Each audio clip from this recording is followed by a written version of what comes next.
it can open your eyes.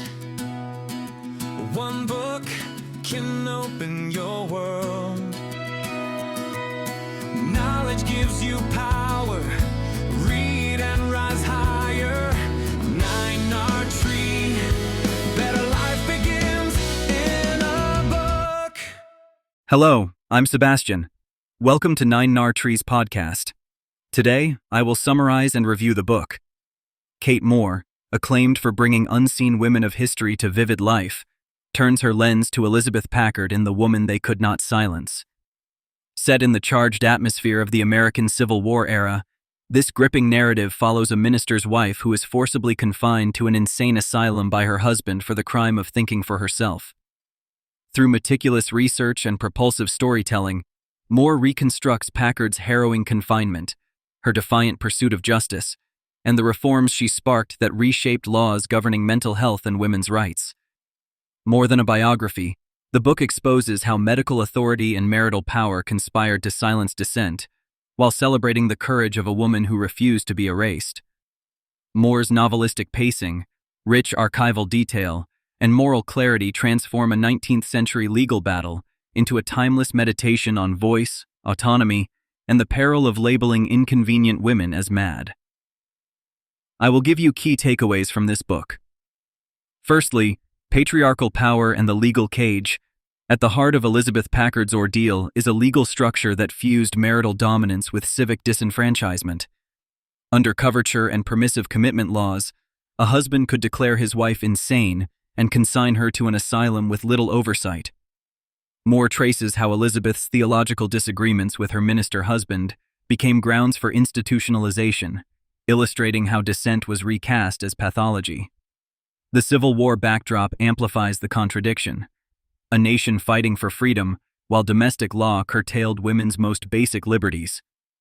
Moore situates Packard's case within a broader culture that prized female obedience and pathologized intellect, ambition, or religious independence in women. By illuminating the statutes and customs that enabled extrajudicial confinement, the book shows how personal conflicts swiftly became state-sanctioned control. This topic establishes the stakes of Packard's resistance. She was not merely contesting a diagnosis, but confronting a system designed to silence her very capacity to reason, speak, and choose. Secondly, asylums, medical authority, and the politics of sanity. Moore pulls back the curtain on the 19th century asylum, revealing a contested space where care and custody blurred, and medical authority often went unchecked. Through Elizabeth's eyes, readers witness how diagnoses could be stretched to fit social convenience, and how institutional routines enforced conformity rather than healing. The superintendent's power becomes a character in its own right, demonstrating how professional prestige and paternalism compounded a husband's legal leverage. Elizabeth's interactions with fellow patients and staff expose the spectrum of confinement. Some women were vulnerable and ill, others were marginalized for stubbornness, spirituality, or defiance. Moore details the indignities of surveillance, the performative nature of recovery, and the peril of voicing dissent under a regime that equated docility with health. By documenting conditions and practices, the narrative interrogates who gets to define sanity and to what ends, making the asylum a microcosm of broader struggles over truth, authority, and women's autonomy. Thirdly, finding a voice. Documentation, witness, and public persuasion. Elizabeth Packard understands that freedom requires evidence. Within confinement, she begins to write, observing patterns, gathering testimonies, and chronicling abuses. Moore emphasizes the radicalism of this act, turning private suffering into public record, and shows how Elizabeth smuggled her words beyond the asylum's walls. Once free, Elizabeth transforms her notes into books, petitions, and speeches, learning to translate personal trauma into civic argument. Her rhetoric blends moral conviction with empirical detail, positioning her not as a victim alone, but as an investigator of institutional harm. Moore traces the networks that magnify Elizabeth's voice, sympathetic editors, reformers, and legislators, and explores the risk of speaking out in a culture ready to pathologize female assertiveness. By centering writing as both shield and sword, the book dramatizes how narrative can unsettle entrenched power. Elizabeth's persistent authorship models a strategy of reform: document, publish, persuade, and turn lived experience into legislative momentum. Fourthly, courtroom battles and the architecture of reform. The legal arena becomes the proving ground for Elizabeth Packard's audacity. Moore reconstructs her petitions, hearings, and public trial with cinematic immediacy, showing how truth must navigate rules of evidence shaped without women in mind.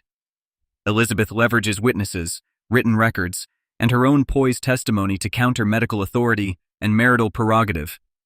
Victory in court is only the beginning. She channels personal vindication into policy change, lobbying for statutes that require due process before commitment and enhance protections for those already institutionalized. Moore details how Packard's advocacy helped catalyze reforms across multiple states, often termed Packard laws, which introduced safeguards such as jury review or judicial oversight. The narrative underscores how reform is iterative. Each legal gain exposes new gaps, demanding further activism. By laying bare the mechanics of policy change, drafting bills, swaying committees, mobilizing public sentiment, Moore turns a single woman's fight into a blueprint for systemic transformation. Lastly, enduring relevance in Moore's narrative craft, Kate Moore's storytelling fuses rigor with readability, translating archival fragments into a propulsive narrative that never loses sight of human stakes. She renders Elizabeth Packard in full dimension, devout, learned, stubborn, and brave, while resisting simplification of secondary figures. The book's pacing balances suspense with reflection, ensuring historical context never dulls emotional urgency. Beyond craft, Moore argues for the story's contemporary resonance.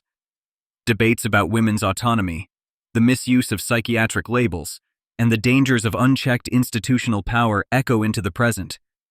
The text invites readers to interrogate how expertise can silence dissent and how legal systems can be weaponized against the vulnerable. By drawing parallels without anachronism, Moore positions Packard as a patron saint of whistleblowers and patient rights advocates. The result is both a riveting read and a moral provocation. To question who defines normalcy, who benefits from that definition, and how courage can alter the law of the land. In conclusion, The Woman They Could Not Silence is essential reading for lovers of narrative nonfiction, readers of legal and medical history, book clubs seeking spirited debate, and anyone interested in women's rights and institutional reform. It will resonate with advocates, clinicians, lawyers, educators, and leaders who must balance authority with empathy. Moore's account offers more than inspiration. It equips readers with a practical understanding of how testimony, documentation, and coalition building can move policy. You should buy this book because it pairs impeccable research with page-turning storytelling, illuminating a case that reshaped laws and remains urgently relevant. While other histories may survey the era, Moore anchors systemic critique in one unforgettable life, making the lessons stick. Elizabeth Packard's journey models how to confront power without losing humanity, reminding us that speaking clearly, gathering evidence, and persisting through setbacks can still change institutions and protect the next person in line. If you would like to support Kate Moore, you can buy the book through the Amazon link I've provided in the podcast description. After reading the book, please let me know what you think and share your thoughts. See you around. 1 minute can open your eyes. 1 book can open your world. Knowledge gives you power, read and rise higher. 9 Tree, better life.